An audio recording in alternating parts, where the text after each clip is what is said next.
السلام عليكم ورحمة الله وبركاته. ازيكم يا حبايب قلبي؟ عاملين ايه؟ يا رب تكونوا بخير. جايلكم في فيديو جديد ويوم جديد. اللهم صل وسلم وبارك على سيدنا محمد وعلى اله وصحبه اجمعين. حبايب قلب ام بسان، قبل ما يبدأ الفيديو اللي لسه مشتركش في القناة ينزل يشترك في القناة ويفعل زر الجرس عشان يوصل له كل فيديو جديد انا بعمله، وكمان تحطوا لي اللايك اللي بيشجعني اعمل لكم فيديوهات، وتكتبوا لي كومنت حلو. جماعة انا هستنى كومنتاتكم في جولة في الشقة بعد فرش العيد. طبعا انا عارفة والله ان انا متأخرة عليكم جدا، انا جايلكم بعد العيد اصلا. بس انا كنت بصور الفيديو ده اول يوم العيد. جماعه انا ما قدرتش اصور بصراحه روتين روتين الشقه يعني في فرش العيد، لان انا كنت تعبت جدا جدا في فرش الشقه، وكنت بعمل حته واقعد واعمل حته تانية. ف... فما قدرتش خالص ان اصور بصراحه. المهم ان انا عايزاكم تقولوا لي ايه رايكم في ترويق الشقه يعني والترويق كده الحمد لله طلع حلو ولا ايه؟ والحمد لله يا جماعه يعني الترويق طلع زي الفل الحمد لله. فبرضو انا هستنى رايكم. المهم يا جماعه ان انا هنا سجلت لكم صوت لان بيسان كانت بتعيط، ويعني كانت خربت الدنيا في العياط. وبيسان لما بتعيط ما بتسكتش خالص غير لما بديها تليفون، وانا بصراحه كنت بصور بالتليفون. المهم بقى يا جماعه ان انا هنا كنت روقت الشقه وكنت خلصتها. وقولوا لي برضو زي ما قلت لكم، قولوا لي ايه رايكم. وبيسان هنا كانت عماله تعيط زي ما بقول لكم. دي اول اوضه هسجلها بس صوت معاكم، وباقي الشقه هتكلم بصوتي عادي. فقولوا لي ايه رايكم. هنا بقى يا جماعه نيجي على تاني اوضه الاطفال. طبعا انا غيرت النظام، بصوا النظام بقى عامل ازاي. جماعه عايزاكم كل اللي بيتفرجوا على الفيديو دلوقتي يكتبوا لي ايه رايهم في النظام اللي انا عملته في اوضه الاطفال. طبعا الاوضه وسعت وبقى فيه مساحه هنا ان بسام مثلا تدخل تلعب اي حاجه. الاول ما كانش فيه مساحه خالص. حطيت السريرين كده. طبعا يعني انا عاجبني قوي منظر الاوضه كده، ويا ريتني كنت عملت منظر الاوضه كده من زمان. بس يا جماعه هو كل حاجه بأوان طبعا بأوانها طبعا. وحطيت هنا التسريحه اهيت. حطيت برضو على حاجات بسيطه، ما رضيتش اكتر يعني. بصوا بقى بسان هنا بتلعب ازاي يعني. هنا عارفه تلعب اكتر من الاول ما كانتش اصلا بتلعب في الاوضه دي خالص. حطيت هنا الكرسي بتاعها، والبوكس ده فيه اللعب بتاعتها، ودي المروحه. وهنا طبعا في الجنب ده حطيت الدولاب. يا جماعه عايزه اقول لكم ان انا حرفيا طلع عيني واحنا بننقل الاوضه دي، لاني فضيت الدولاب كله ورصيته من الاول تاني. بس يا بسان، فبجد يعني تعبت جدا وللاسف برضو ما عرفتش اصور لكم وانا بغير النظام يعني. فبرضو ايه، هوريكم هم الاول. قولوا لي ايه رايكم في النظام ده. طبعا انا شلت الكومودينو لانه خلاص ما عادش فيه مكان ليه في الاوضه يعني. كان المفروض يتحط بين السريرين هنا، بس ما فيش مكان، فقلت خلاص يعني مش لازم قوي كومودينو، فشلته خالص. فقولوا لي ايه رايكم في نظام الاوضه كده. جماعه هستنى رايكم في الكومنتات. كل اللي بيتفرج على الفيديو يقول لي ايه رايه في نظام الاوضه وهي كده وكده، احلى ولا النظام الاول كان احلى. دي بقى يا جماعه الصالون عندي. طبعا انا شلت كل الحفاظات من على الكنب. انا ما بحطش يا جماعه حفاظات في العيد بشيل من على الكنب الحفاظات، وبسيب الدنيا كده من غير ايه حفاظات ولا اي حاجه. طبعا بفرشهم تاني بعد العيد بقى. اهو بصوا، طبعا الصالون من غير حفاظات انا عارفه ان هو اجمل بكتير واحلى واطعم كده وحاجه كيوت. بس طبعا انا بحط الحفاظات دي علشان تحافظ عليه ويبقى كده منظره حلو، ويعني ايه تحسوا ان هو جديد لسه. فاهميني؟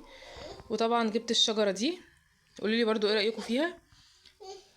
ادت كده للمكان روح كده وحاجه جديده.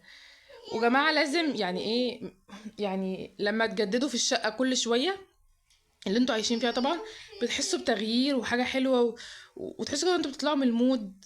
فاهميني يا جماعه؟ فانا بحب قوي اجدد في الشقه يعني. قولوا لي برضو ايه رايكم في الشجره دي. الشجره دي كانت اختياري انا وماما. اه يا جماعه ده منظر الصالون عندي بعد ما فرشته الفرش العيد. جماعة انا بحس بجد ان الشقق هي هي اللي بتعيد مش احنا. طبعا الجزء التاني من نعم يا بسان، مش عارفه.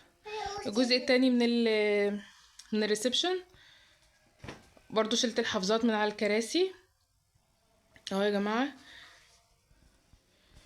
والسجاده دي عايزه اقول لكم ان السجاده دي كانت عندي بس كانت كبيره جدا، فانا طبعا يعني ايه قسمتها اتنين، قسمتها جزئين. السجاده كانت كبيره قوي، اللي هي كانت بتتفرش في مكان الصالون يعني، فكانت كبيره جدا واخده الاوضه كلها بتاع الصالون. فانا قسمتها اتنين علشان تيجي الجزء الصغير ده بس. والسجاد يا جماعه لما بيكون صغير بيبقى اجمل بكتير، يعني انا لو اعرف بجد ما كنتش جبت سجاد كبير خالص وانا بجهز يعني. فهي وهي صغيره كده اجمل بكتير. وعندي طبعا الجزء التاني منها لما عاوزه افرشها تاني. بصوا يا جماعه اهوت، حطيت طبعا المفارش وحطيت الديكورات. اللهم صل على سيدنا محمد، صلوا على النبي يا اخواتي. يا جماعه عايزه اقول لكم ان المعطر ده انا اول مره اجربه، بس بجد بجد يعني لا هاتوه يا جماعه جربوه، حلو قوي، بيدي كده ريحه للمكان حلوه جدا جدا جدا بجد. يعني اول مره اجربه ومش تبقى اخر مره خالص من كتر ما هو حلو جدا. طبعا الغساله دي هنا لان هي خلاص ما عادش ليها مكان في اوضه الاطفال، فهو الجزء ده يعني تحسوا ان هو ايه مستخبي كده شويه، فحطيتها فيه بصراحه. وانا مش بستخدم الغساله دي خالص، يعني الغساله دي مش بستخدمها خالص. بس يا جماعه، وطبعا شيلت الكحك دي محطتش فيها كحك لان انا بعاني من النمل عندي مهما نضف ومهما اعمل اي حاجه النمل عندي موجود في البيت ما بيمشيش خالص، ومش عارفه ايه سببه. فانا ما رضيتش احط فيها يعني كحك علشان ايه ما يجيش عليه نمل وكده. بس يا جماعه بصوا، بس انا شالت بتاع المناديل، ما حطيتش لسه فيها مناديل عشان بسام بتشدهم كلهم. طبعا الحاجات دي يعني يومين وهشيلهم لان بسام مش هتسيبهم في حالهم وهتكسرهم وهتكمل كسرهم. بس يا جماعه هو ده. بصوا العروسه اترمت فين. جماعه هو فرش العيد خلاص يعني اتفرش، شكرا كفايه قوي كده. بس انا ببوظ كل حاجه حالا، فانا قلت اوريكم قبل ما كل حاجه تبوظ. وطبعا انا بوريكم النهارده، والنهارده اول يوم العيد. كل سنه وكل الناس طيبين يا رب، عيد سعيد عليكم كلكم. وينعاد علينا الايام بخير يا رب، اللهم امين. بس يا جماعه، وطبعا بيسان لبست بيجامه العيد. نسيت اقول لكم ان بيسان لبست بيجامه العيد، بس مش راضيه تسرح شعرها خالص. ده العادي بتاع بيسان، يعني ان هي في البيت ما بتسرحش شعرها خالص. يا جماعه هستنى رايكم في الكومنتات زي ما قلت لكم، ايه رايكم في فرش العيد، وايه رايكم في الشجره، وبرضو ايه رايكم في تغيير اوضه الاطفال، وكده النظام احلى ولا النظام الاول احلى. يا جماعه انا حابه الشجره دي قوي بجد يعني تحسوا ان انا في مكان حلو كده وحاجه جديده. والمكان ده زي ما قلت لكم ان هو كان فاضي، فهي يعني ايه شغلت حيز كده فبقى حلو جدا. يلا يا اخواتي اشوفكم على خير في فيديو جديد، ويا رب يكون الفيديو عجبكم والجولة في الشقة عجبتكم والفرش كمان عجبكم. هستنى رأيكم في الكومنتات.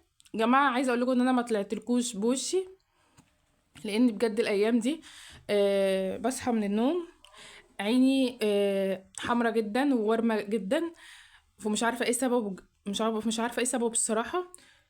فعشان كده استحملوني بقى يا اخواتي ان انا ما طلعتلكوش يعني بوشي. بس يا جماعة هستنى لايكاتكم وكومنتاتكم واشتراكاتكم في القناة. اشوفوا وشكم على خير في فيديو جديد. سلام.